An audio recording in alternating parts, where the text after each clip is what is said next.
السلام عليكم ورحمة الله تعالى وبركاته. اقتراح اليوم غادي نشارك معكم صابلي عملاق أو صابلي المحلات. كيجي بنين وكيجي كيدوب في الفم. بالنسبة للسيدات اللي بغاو يعتمدوه كمشروع فهو كيكون مطلوب في المقاهي وفي لي باتيسري، وحتى بالنسبة اللي بغا يخدمو في دارو لوليداتو ولعائلتو.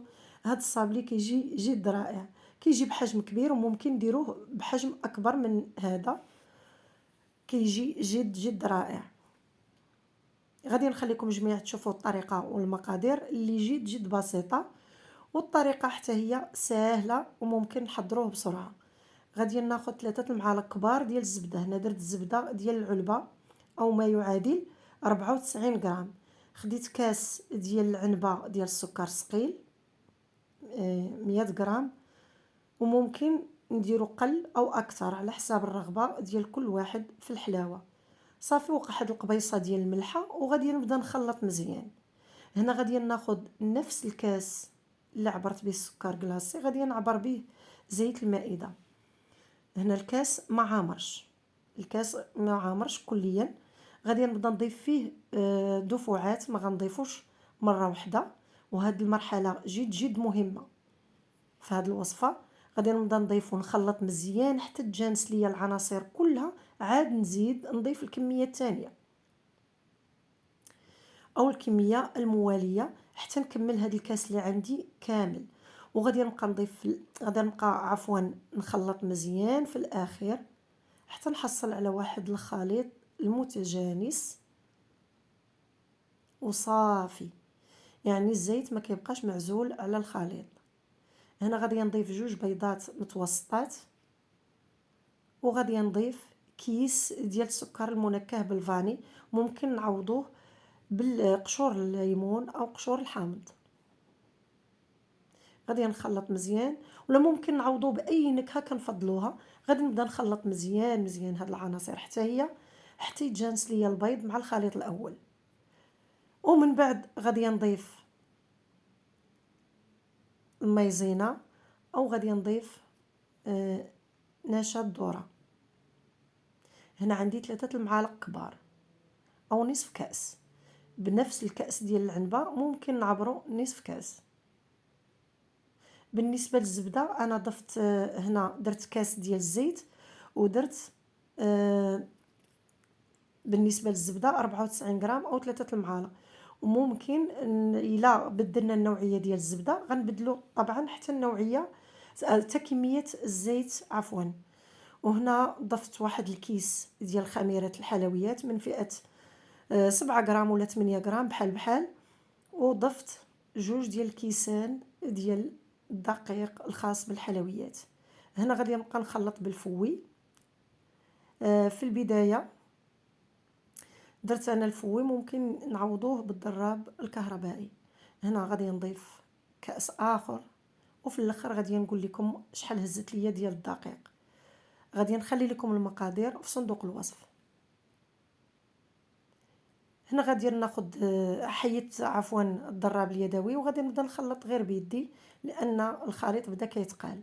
هنا العجين ضروري ملي بدينا كنضيفو في الدقيق ما ندلكوهاش، ضروري سورتو في هذه الوصفه ما خصناش ندلكوها باش ما يتصفاش لينا الزيت او غادي يخرج لينا الزيت من العجين، وبالتالي ملي غادي نورقوه ونديروه في الفران غادي يتجمع.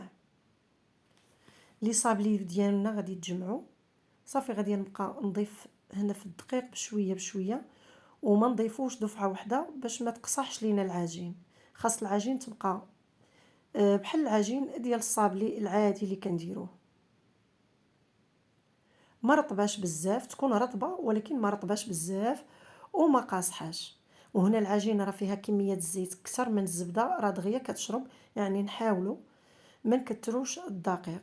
انا خديت هنا هاد القطاعه، وممكن نستعملوا قطاعه كبر منها.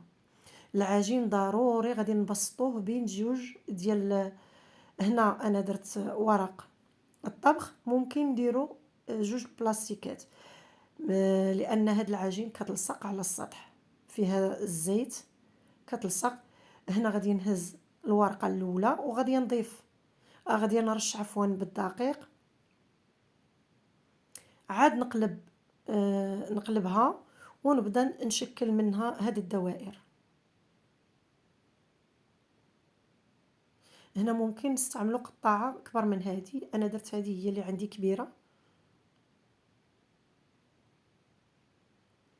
كيف ما كتشوفوا راه واخا رشيت الورق بالدقيق، رشوا غير شويه ماشي بزاف باش ما يخسرش لينا هذاك الدقيق العجين. راه كيبان لكم راه العجين لاصق على الورقه، ولكن راه ساهل باش يتزول غير بهذه الطريقه، بسكين ولا بشي موس ولا باي حاجه، حتى بالقطعه ديال العجين ممكن نهزوه بها. هنا ملي ورقته كنغبرو وكنقلب، ندير عليه الورق ونقلب باش كيسهل عليا نهزو من التحت ما يلصقش ليا على هذا الورق. الطريقه راها باينه ومفهومه. صافي نبدا نشكل فيه هكا دوائر.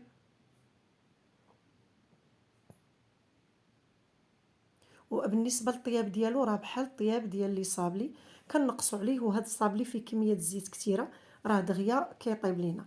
صافي هنا الفران راني درتو كيسخن، غادي ندخل الطاوات ديالي للفران ونخليكم ملي غادي نجبدهم تشوفوا النتيجه ديالو. هاد اللي هما لي صابلي طابوا مذهبين بهذه الطريقه، نقصت عليهم الفران وطيبتهم غير من النار عليهم غير في الاسفل، وخداو ليا هذا اللون. دائما كنقص الفران على لي صابلي وكنخليهم يتحمروا من الفوق ومن التحت، واخا راه دايره غير النار غير من الاسفل كيتحمروا وبسهوله. بالنسبه لي صابلي الا بغينا نتقبوه باش ما يخرجوش لينا فيهم هذيك الفقاعات ماشي مشكل. ودابا غادي ندوزو للتزيين. بالنسبه للتزيين غادي نزين بالسكر الثقيل بهذا الشكل، وعندي هنا الشوكولات دايب في حمام مائي، وعندي الجولي ديال المربى او الكونفيتير. هنا هاد الجولي راه باقي سخون كيبان لكم راه باقي ساهل سايل عفوا، وملي غيبرد راه غنوريكم كيفاش غيولي. صافي غادي ناخذوا هاد القطع ندهنوهم بالكونفيتير اللي ضفت ليه معلقه ديال السنيده وتقريبا نصف كاس او اقل ديال الماء، وخليته كيغلي مزيان.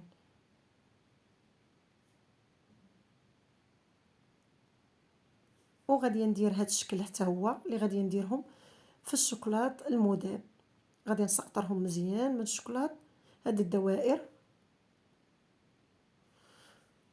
وفي الشكل الثالث غادي ندهن بالكونفيتير او المربى، وغادي نزيل باللوز، اللوز كونكاسي، وممكن نعوضوه باللوز افيلي او كاوكاو كونكاسي او كاوكاو افيلي، من الاحسن باش تبقى الوصفه بسيطه. انا هنا هادشي اللي كان متوفر عندي غير اللوز كونكاسي هو اللي درته. وغادي نخليكم مع هاد اللقطات حتى نشوفوا الشكل النهائي ديالهم كيفاش غادي نشكلهم وغادي نقدمهم.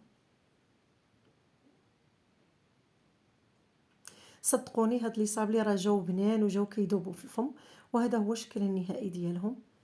زينتهم بهاد الطريقه المبسطه، وكل واحد في التزيين يزينهم كيف ما بغى.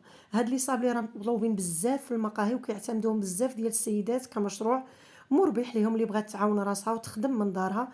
علاش لا؟ الخدمه راه ماشي عيب، الخدمه ديال الحلال والمال ديال الحلال راه ماشي عيب. الا عجبكم الفيديو ديالي ما تنسونيش من لي لايك، والى اللقاء في فيديو قادم ان شاء الله.